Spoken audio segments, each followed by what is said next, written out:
Zanelli had been waiting for this day with so much love in her heart. It was their 10th wedding anniversary, and she wanted everything to be perfect. She woke up early in Kisoro, Rwanda, filled with excitement. She baked Dario's favorite banana cake, the one he always said reminded him of home. She wore the golden dress he once called heavenly, hoping it would bring back the smile he used to give her. She even booked a table at their favorite spot, Lake Nyundo View Restaurant, where they had shared many happy memories. Zanele believed tonight would be special, a fresh start, a way to fix the quiet distance growing between them. She imagined laughter, warm conversation, maybe even dancing. But everything changed the moment Dario walked in. He wasn't alone. He was holding hands with a younger woman, pregnant, glowing and confident. Zanele's heart dropped. She forced a laugh, thinking maybe it was just a friend or cousin. But then a waitress placed a cake on their table that read,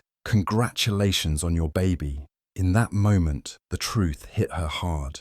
The night she had dreamed of became a nightmare she would never forget. Dario walked into this restaurant with the same soft smile he used to give Zanelli, like nothing had changed. But everything had changed. His hand wasn't empty. It was holding another woman's hand, a younger woman, and her round belly showed clearly that she was expecting a baby. Zanelli's heart began to pound so fast she could hear it. For a moment, her mind refused to believe what her eyes were seeing.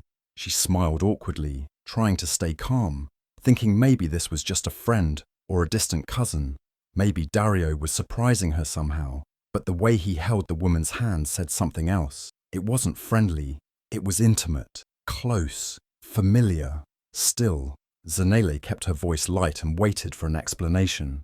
But then the waitress came over and placed a big cake right in front of them. It was decorated with white and blue icing, and on top were the words, "Congratulations on your baby." Zanele stared at the cake, her breath stuck in her chest. The room around her suddenly felt like it was closing in. Her hands went cold. Her smile dropped. She looked at Dario, searching his face for answers, for mercy, for truth. Dario leaned in close, his voice low and flat.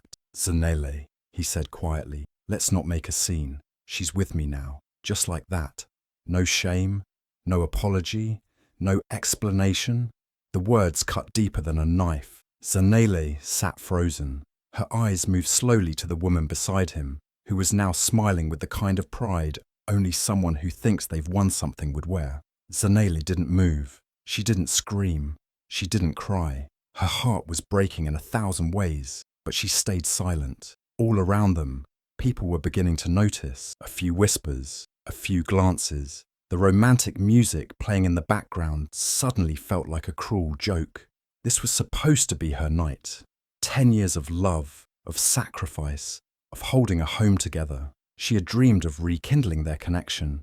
Instead, she was watching her husband celebrate a future with someone else right in front of her. And the worst part? He looked so calm, as if he had practiced this, as if this moment didn't mean anything to him at all.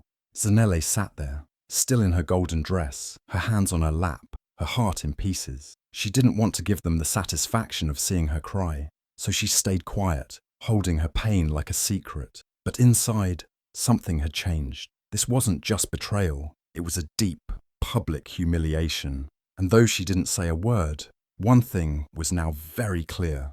Nothing in her life would ever be the same again. Zanele was still sitting there, trying to understand what had just happened. Her heart was beating too fast, and her thoughts were all over the place. Dario, the man she had loved for 10 years, had just walked into their special anniversary dinner holding hands with another woman.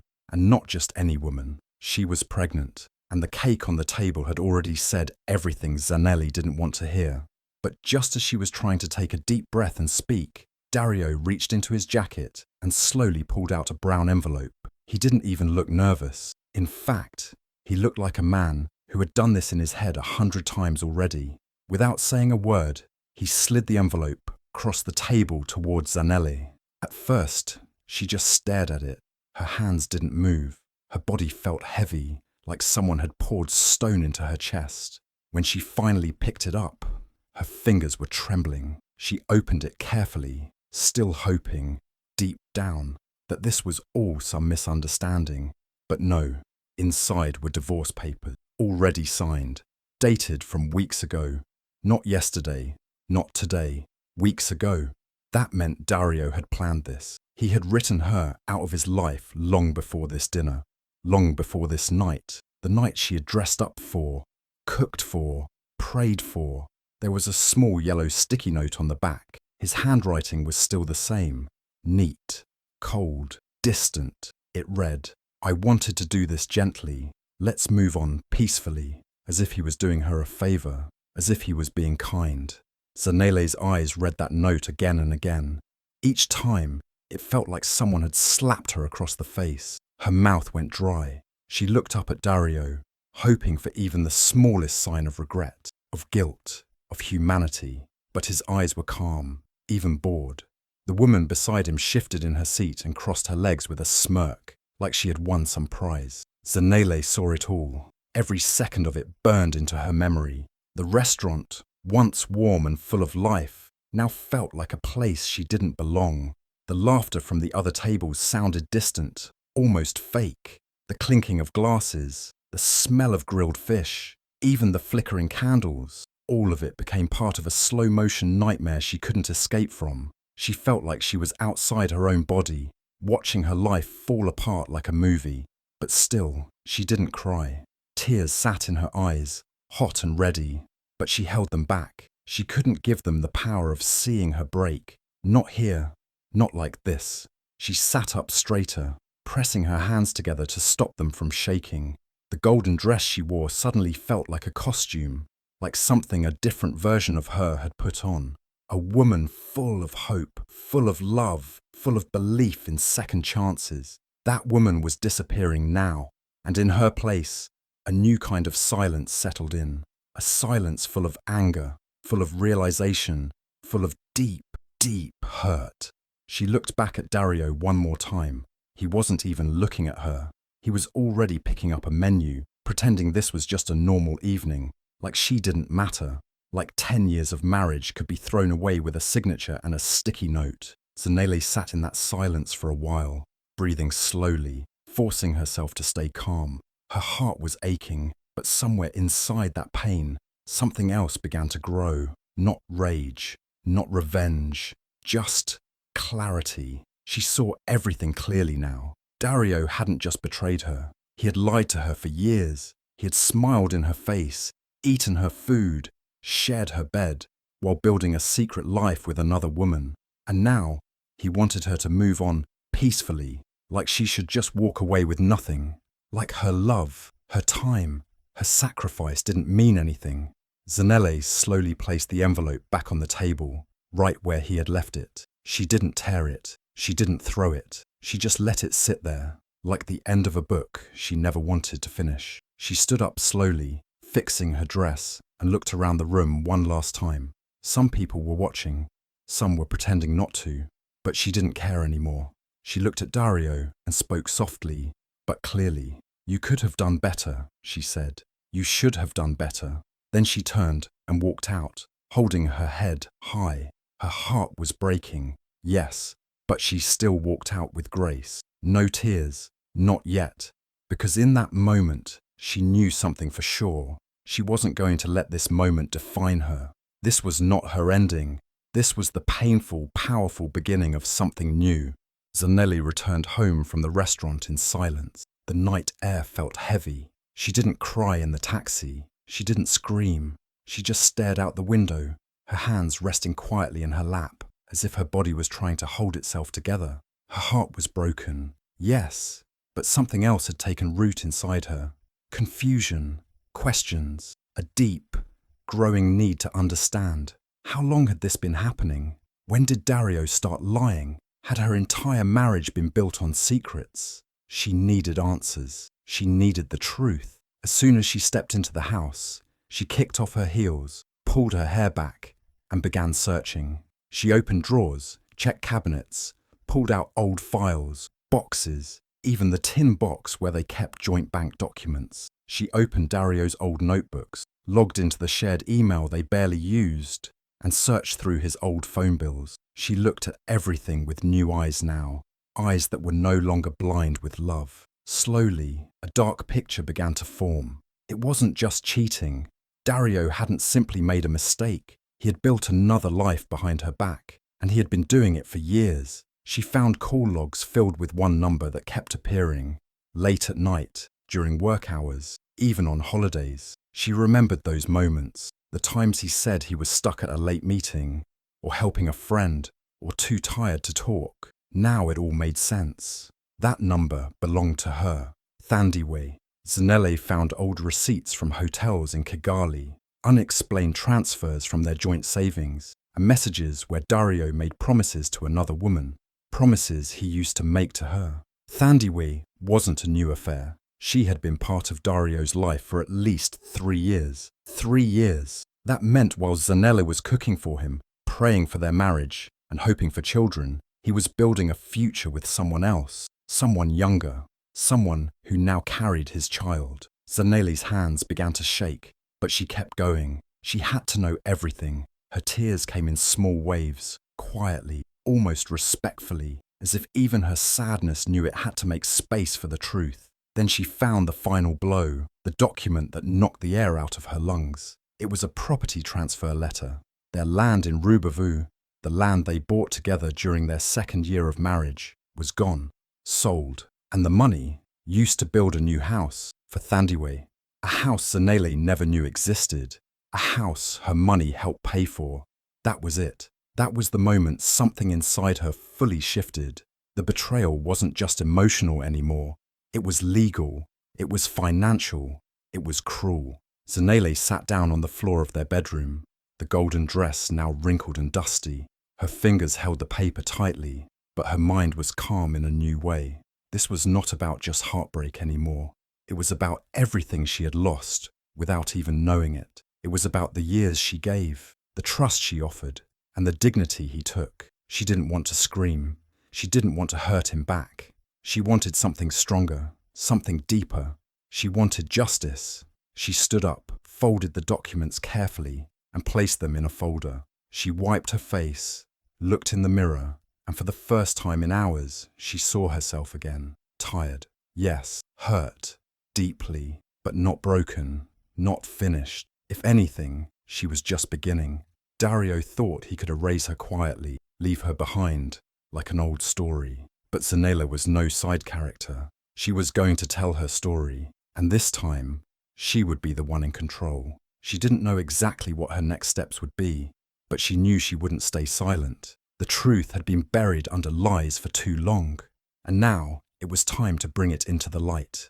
She wasn't going to chase Dario. She wasn't going to fight Thandiwe. She was going to fight for herself, for what was rightfully hers, and for every woman who had ever been left behind with nothing but memories. This wasn't just about a failed marriage anymore. It was about reclaiming her life, about standing up in a world that too often tells women to stay quiet, to move on, to forgive and forget. Zanele wasn't interested in forgetting. She was ready to remember everything, and she was ready to rise. Zanele didn't waste time. The very next morning, while her heart still ached and her eyes were still swollen from a night of silent crying, she made a decision. She would not let this be her end. She was not going to be the woman who disappeared quietly while someone else lived happily ever after on her pain. No, Zanele knew she had to fight, but not with anger. She had to fight with power, with truth, with law. So she took a deep breath, gathered all the documents she had uncovered, bank records, land sale papers, old messages, and made a call to a lawyer she had once seen on a women's radio show. A woman from Kigali, known for defending women who had been wronged. Strong, fearless, smart. Her name was Advocate Amina.